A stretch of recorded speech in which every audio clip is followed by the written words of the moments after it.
সমস্ত রাজনৈতিক দলগুলোকে ঐক্যবদ্ধভাবে সমস্যাটা মোকাবেলা করতে হবে এবং সমস্ত দলগুলোকে ঐক্যবদ্ধভাবে এই সরকারকে সহযোগিতাও করতে হবে। ঢাকা শহরের কোথাও আজকে আবার ডাকাতি শুরু হয়েছে, কালকে রাত্রে তো 2-3 জায়গাতে হয়েছে এবং এটা একটা গ্যাংয়ের মতো, মানে এক জায়গা থেকে শুরু করছে পুরা এলাকাতে ডাকাতি করছে, আরেক জায়গাতে তাই করছে এবং ধারাবাহিকভাবে। আমি বলছি আপনি যদি এটা থামাতে চান, আর্মি অ্যাকশন দিয়ে তার পারবেন না, আর্মিদের ছাত্রদের থামাতে পারেননি, আর্মি দিয়ে ইন্টারনাল ডিসিপ্লিন আপনি করতে পারেন না, এটার জন্য আপনার পুলিশ লাগবে। আপনার পুলিশের তো এই অবস্থা, who is going to take care of that? এই যে দেখেন আয়না ঘরের এত স্টোরি বেরোলো না, কী করেছে? ডিজিএফআই করেছে। আপনি পুলিশে অনেক চেঞ্জ করেছেন, এজেন্সিতে বেশ কিছু চেঞ্জ করেছেন, ডিজিএফআই কিন্তু কোনো চেঞ্জ হয়নি। এটার মানে কি? তার মানে হচ্ছে যে যারা এগুলো করবেন কোনো সুস্পষ্ট দায়িত্ব নেই, এগুলোর কারণে হতে পারে। সো আপনাকে এখানে ধরতে হবে, প্রত্যেকটা ঘটনা ধরে তার গভীরে প্রবেশ করে সেটা যাতে আপনি হ্যান্ডেল করতে পারেন, ডিল করতে পারেন।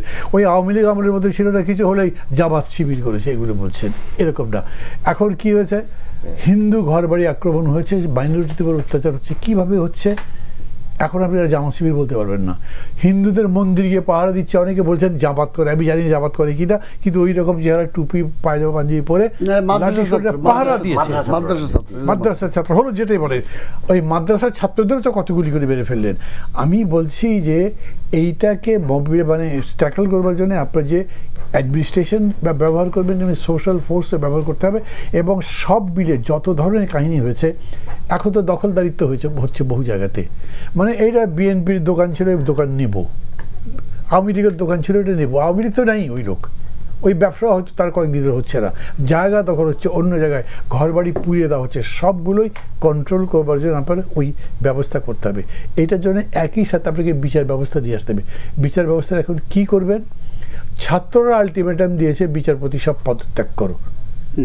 প্রথম কথা হচ্ছে যে ধরেন আমরা এটাকে বিপ্লব বলছি, বিপ্লবের মধ্যে অনেক কিছুই জায়েজ হয়, সেগুলো বলছি, কিন্তু আসলে ছাত্ররা বলবে আর বিচারপতি পদত্যাগ করবেন, এটার চাইতে এখন গভর্নমেন্ট যেহেতু আসছে, তাহলে গভর্নমেন্ট বলবে কীরকম করে এই বিচার বিভাগকে তারা সাজাবে, যাতে তারা অপরাধীদেরকে একটা ব্যবস্থা করতে পারে।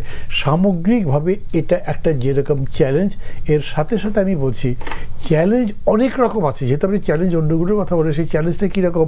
ধরেন আজ আমরা সবাই এক বাক্যে সরকারকে সমর্থন করছি, কালও হয়তো করব, পরশু হয়তো কিছু বিষয়ে আমার মনে হবে না আমার নিজের এই কথা তো থাকতে পারে। তো আমাদের নিজেদের কথা আমরা কিছু কিছু তো বলেছি, এমন না যে আমরা সবাই মিলে একই কথা বলছি, এমনও না। সরকার তো তার টার্মস অফ রেফারেন্স কিছু বলেনি। এই সরকারটা কতদিনের জন্য আসছে, এই সরকারে যারা যারা আছে তাদের ক্যারেক্টার কি হবে, তারা পলিটিক্সের ব্যাপারটা কীরকম করে করবেন, পার্টিগুলোকে কেমন অ্যালাউ করবেন, ওই জায়গাতেও কিন্তু দেখবে যে পার্টিগুলো এক এক রকম কথাবার্তা বলবে।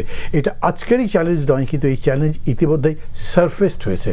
আমার মনে হয় ডিটেল বলবার দরকার নেই, এটা আমরা সবাই বুঝি। আমি এখনও মনে করি যে সমস্ত রাজনৈতিক দলগুলোকে ঐক্যবদ্ধভাবে সমস্যাটা মোকাবেলা করতে হবে এবং সমস্ত দলগুলোকে ঐক্যবদ্ধভাবে এই সরকারকে সহযোগিতাও করতে হবে। কিন্তু সহযোগিতা কিন্তু কখনোই আনকোয়েশ্চেন্ড হয় না। আমি যে সহযোগিতা করব, আপনি সহযোগিতা নেবার যোগ্যতা পাননি। আপনি সহযোগিতা করবো, কিন্তু আপনি বুঝতে পারছেন না যে এই লাইনে সহযোগিতার চেয়ে ওই লাইনে করলে ভালো হয়, অথবা আপনি যেরকম করে চাইছেন এটা এরকম নয়, অন্যভাবে চাইলে ভালো হয়।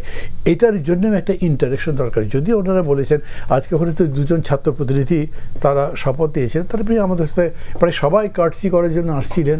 তো সেইখানে আমরা এই কথা বলেছিলাম যে কই তোমরা তো কথাবার্তা বলবে বলে, তখন হ্যাঁ কথা বলবো।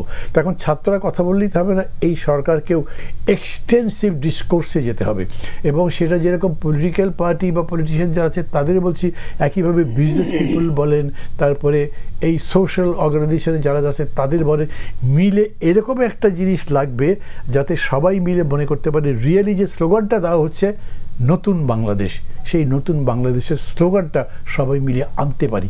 ওই রকম একটা মানে লক্ষ্যাভিমুখী আদর্শ ভিত্তিক, অথবা আমি রাজনীতি করে আমি মনে করি রাজনীতি is the commander is the society. আপনি যদি মনে করেন এটা রাজনীতি নেই, রাজনীতি ছাড়া আমরা তো অর্গানিক মুভমেন্ট করতে পারি, রাজনৈতিক দল নেই, তবু তো সেটা হচ্ছে যেরকম শ্রীলঙ্কায় পরিণতি তো দেখেছেন শেষ পর্যন্ত কি একই রকম পরিণতি। আপনি মানে আরব বসন্তগুলো সম্পর্কেও বলতে পারেন।